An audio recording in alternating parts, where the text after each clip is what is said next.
I salute you. Conan the Barbarian.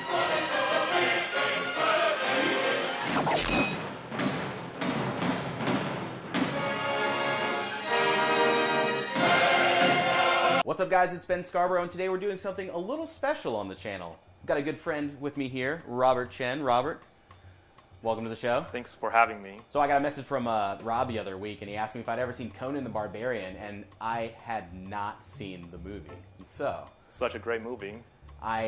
it was just one of those Schwarzenegger movies from the 80s that somehow missed my, I didn't have very much access to it growing up. I think I must have seen it when I was like in junior high school or middle school, like on like TBS, like, the super duper edited, version of it where it's like they remove basically everything about the movie. Yeah, I think that's like where it started. I mean, I still like, even that version, and then I guess later on, I just kept watching some, more theatrical versions and later director's edition, and those are my favorite. Is actually the director's cut. Just I guess to go ahead and go through kind of all of the crazy things that happen in this movie. There is cannibalism. There's orgies. There is like dogs killing people. There's beheading. I think there were 2 or 3 beheadings. Arson, some buildings catch on fire. Yeah, arson. That's illegal. Tame, in comparison, but like definitely very like insane.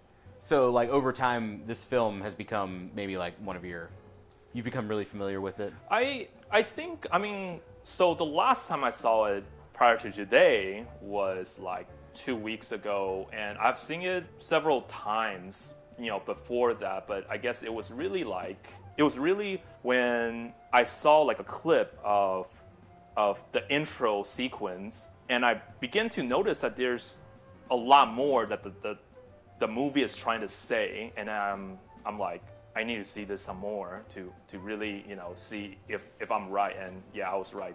Like, there's a lot more to say about the movie. We got the chance to sit in my home theater and watch the movie today because I had not seen it yet. In fact, today's decision to as to which version we were going to watch it came down to the wire. I mean, like, did we pirate it? Do we rent it? Which version do we get? I mean, like, what did we do today? Suddenly I haven't seen Conan, right? Yeah, so... He didn't bring it with him. Yeah. You guys know that I'm extremely particular about these, like, 5.1 DTSMA home theater remixes that they put on Blu-ray. I mean, these guys go back to the original negative and recreate multi-channel, discrete surround sound tracks, and Conan the Barbarian just seems like one of those movies that, should have a score that's over the top, because of how epic it is. And so, if we were going to watch it on home video, the DVD release only had a Monaural soundtrack, which was a no-go, and the Blu-ray release had the 5.1 track that I was trying to get to. And we actually called up Videodrome. They're one of the one of the last movie rental stores, right? Like, I guess they ain't in existence because... You had never been to Videodrome? No, I have not. The guy behind the counter told us that he had it on DVD, and then he had the sequel on Blu-ray. So that didn't really help us out very much. So what we ended up doing is going to the PlayStation Store. We basically had to meet in the middle with the choice of rental. We were able to see the film in HD on the PlayStation Store, but we didn't get the 5.1 surround track. We got, like, I guess a stereo mix of the original Monaural version. So we definitely missed out on getting to hear the score in surround sound. But, what was there was great. I actually saw some inconsistencies on the master that we watched, and I have no idea. We had no idea which master we were watching. In fact, when we went to the PlayStation Store to rent it, and selected Conan the Barbarian, it didn't even tell us theatrical or director's cut. Mm-hmm. We just kind of went with it. Yeah, it turns out to be the theatrical, which is unfortunate because there's much more story being told in the director's version of it. So I just sat through this movie, and I'm still kind of, maybe it would just take having somebody who's seen it more than once explain to me, like what happened in this movie, like what actually a lot, took place. Right? A lot. Which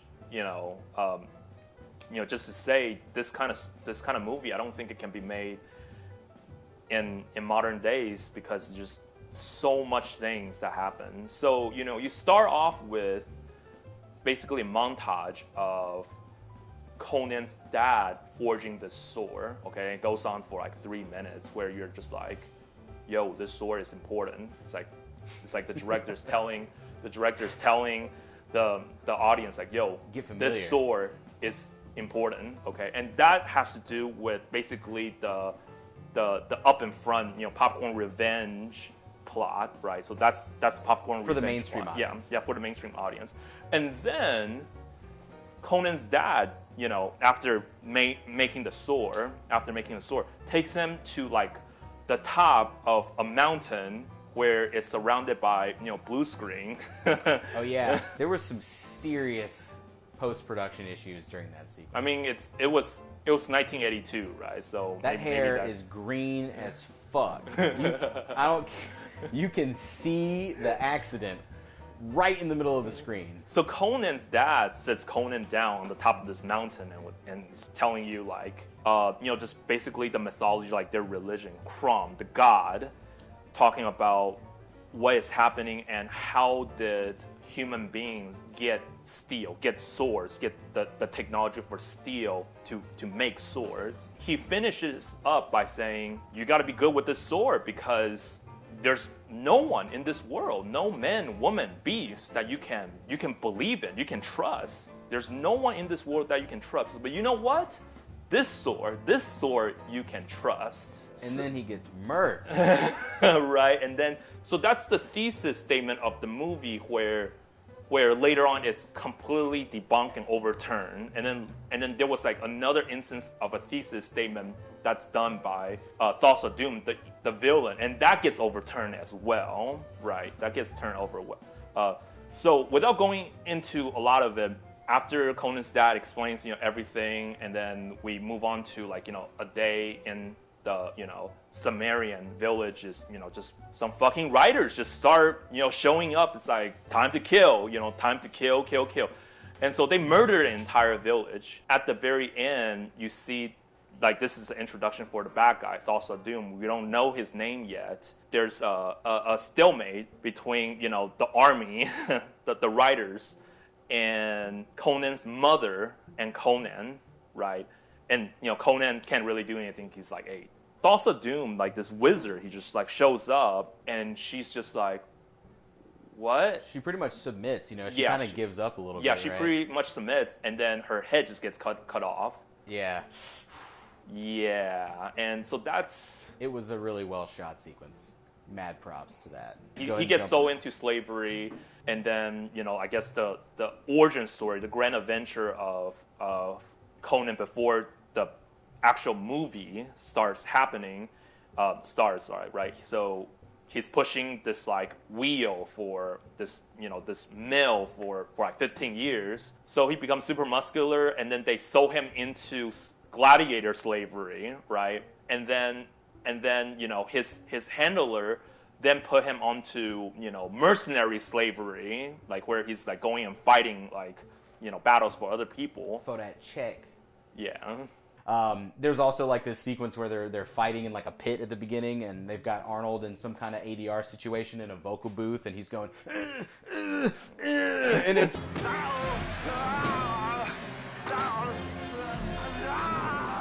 like, you know, you've seen every other Schwarzenegger movie, but you don't really hear him go for like 10 minutes or something. I thought that was really funny. This is one of those Schwarzenegger movies that actually has like great soundboard. You know, like, what is the Tree of Woe quote? Do you remember what it is? The whole sentence, it was like, think about what you did at the... Yeah, pretty much. It's like, contemplate this on the Tree of Woe. Contemplate this on the Tree of Woe.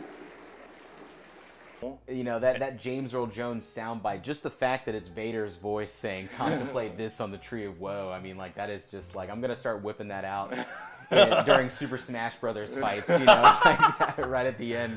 And all of this happens, and I guess the slave master at some point, he's just like, man, I feel really bad about this guy.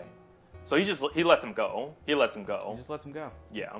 He finds this tomb of this ancient king, and then he steals the sword, this, I guess, magical sword where the rust is only on the surface and you can just shake it off. And I guess that's where the real story starts. And I'm not sure Now he's Conan. Yeah, now he's Conan. Yeah, now he's Conan. He's walking around Skyrim with that motherfucker on him, you know what I mean? That's not going to make the final. Maybe it will, I don't know. Maybe. Conan was just one of those Schwarzenegger flicks from the 80s that managed to slip by me growing up, probably because of my access to it. You know, there's some nudity, some sexual themes in this movie that... Oh, you say that it's a lot, like it had everything. You know, and I know my dad's going to watch this video, so I'm probably sure it would have been a little difficult to explain that, you know, right around the time I was getting into the other action films from Schwarzenegger. Have you seen this movie? Yeah. So I have never seen Conan. First Conan the Barbarian? Up until just about like 2 hours ago, I had never seen it. Man, it's actually funny. Before we sat down, we went to YouTube, and I was trying to pull up some of these deleted scenes so I could have something to reference if comparing the theatrical cut to the director's cut. And there's an entire sequence where he's chilling with the best friend, the companion, Senatori. Subotai. Yeah, Subotai, yeah. And they've got Arnold talking for like 3 minutes straight. More than 20 years ago, I was just a boy of 4 or 5.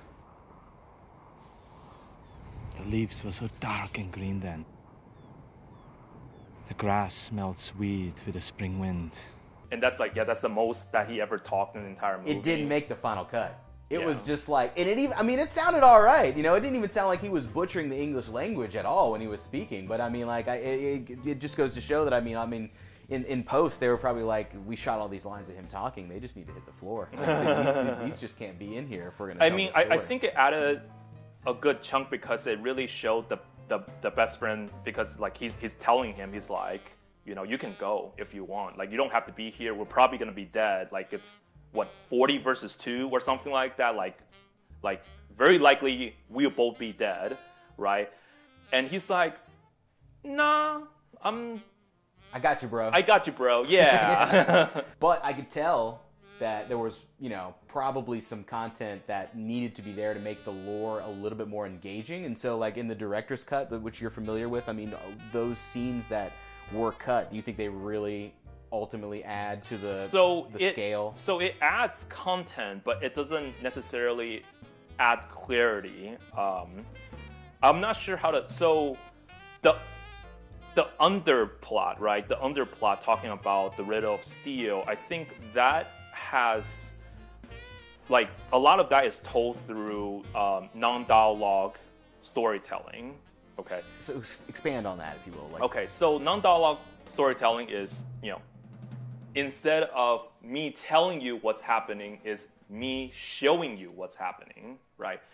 And in that, because Honor, he's not too terribly good at, you know, talking, right? He's not too terribly. I mean, this is like the beginning of his career. This is like one of his first films. That, you know, this film definitely launches him into superstardom. I think the director kind of turned that negative of, you know, the lead actor not being able to speak very well into a positive. Is just like, why don't I just not have him say basically anything except when, you know, when it's great, like when he's gonna say really badass things like crushing your enemies, seeing them driven before you, and hearing the lamentation of the women. I mean, you know, just fantastic, great quotes like that, where, like, when he talks, it really carries. I really got to give it to the people who made those sets. You know, like, there's no CGI. People are throwing around fire. I think a dog like jumps at some dude and like kills him. You know, and it's like, there's these spikes whittled out of wood on the ground, and these actors are falling off these horses, and they're trying not to get impaled, but they're like doing this epic stunt work. So going into a little bit of why I believe Conan the Barbarian is actually like Oscar worthy is, number one is through that non-dialogue storytelling, and number two is through this layering of plots. Like, number one is number one is, you know, the revenge popcorn plot, right? And then number two, the one that people like like a lot of them miss. I mean, I guess certainly Roger Ebert missed, was this: what is the riddle of steel? What does it take for a person to be strong, right? And you know, there's kind of two proponents in there. So without going too deeply into the plot, so I have already talked about what Conan's dad believes. What Conan's dad believes is you can't trust anybody but yourself. So it's like a very, very individualistic, very like you can trust yourself and you can trust this tool that you have full control over. Yeah. Okay. And Thoughts of Doom, on the other hand, believes in flesh. This movie actually goes and debunks both individual strength plus, you know, leadership to get people to follow you, and that's, you know, that's the recipe for strength. That's the recipe for strength. Not, you know, like, oh, it's all just people and I just manipulate them, or it's not, oh, it's all just individualistic, you know, skills with the sword, and that's it, you know. You know, anybody that knows Sammy Black has been playing the early access of Conan, the new Conan video game. What's the name of it? I don't know. I don't know. I'm not familiar with that. Sammy's been playing it from early access, and I think now that the game is out and it's on PlayStation, you know, he was saying that he was going to hop back into it. I myself might log into his account and pull it down just to play it. You know, he said I probably would need to put about a day into it, but, you know, this is a Conan the Barbarian MMO, you know, that people are playing right now on Steam, and it's just been ported to PlayStation. And you basically create your character from nothing, and I guess you quest out and you do barbaric things. Sammy was telling me that there's a dong slider, and we can actually probably pull that up on the screen during the create a character part of the early game. Yeah, the dong slider. I mean, like, it's pretty barbaric. You know? When was the last time? That was missing. The dong slider was missing in the Fallout 4 create a character screen. In the WoW creating in the Skyrim create a character screen. Like, that's in the Witcher 3 creators. Yet, that would have been welcomed in all of those games, I can tell you what. Initial reaction, having just seen the movie for the first time 3.5 hours ago, it aged well. There's a lot to say about taking a film crew out into the elements and going out and creating these sets, you know, on location that translates very well to modern cinema. You know, we were talking about it, you know, CGI in some of these fantasy movies that haven't aged well, but the acting is so good and the sets are so real. I mean, like, all that forest is real, these props are real. You know, like, this is a movie that's over 3 decades old, and my immersion hadn't, you know, I was immersed the entire time. Yeah, you believe that there was a giant snake. You believe that, you know, they did a really good job on the animatronic snake. I think all the blood packs and the special effects, you know, like, everything was pretty much there. Nothing took me out of the experience of watching this movie. I gotta say thank you, you know, for bringing it back into my, you know, consciousness, because the game came out, you know, Sammy's been playing the game, and I didn't really think anything of it. I just thought it was like, you know, a franchise. I knew it had a TV show. You know, I didn't know that there was so much on the surface that would reward repeat viewings. And I actually like movies like that reward repeat viewings. There's actually, you know, I love watching movies on repeat. And so, like, being able to maybe pause the movie and have a still frame from that movie be like my wallpaper on my computer for a week or something, you know, those kind of movies really stick out to me. And so, like, I got to thank you, you know, for bringing it back up. Yeah, no problem. I really enjoyed it. Am I going to watch it again? Hell yeah. Am I going to recommend it? I think we are recommending it right now. Yeah, we're definitely recommending it right now. If you haven't seen this movie, you guys definitely need to check it out. Like I said earlier, we rented it on the PlayStation Store, but I mean, it's in every freaking digital rental store out there. Just yeah, like, I believe if you really want to, like, you really should watch the director's cut. Like, it is longer, but it's incredible. It really is incredible.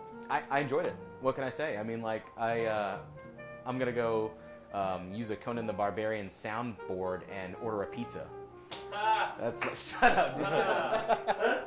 Well, that's all the time we have for today, guys. Rob, thanks for coming by. Thank you. Thank you for recommending Conan. If you guys haven't seen it, definitely check it out. We're going to put the link in the video description to where you can rent it. I had a lot of fun talking about movies. I think we should do this more often. You know, if you guys want to see more content like this, you should definitely hit that red sub button. And if you like the video, then and you have a habit of liking stuff, you should just go ahead and hit that like button. You know what I'm saying? That's what's up. I'm about to go play the new Conan video game. I'm Ben Scarborough, and I'll see you guys later. Peace out.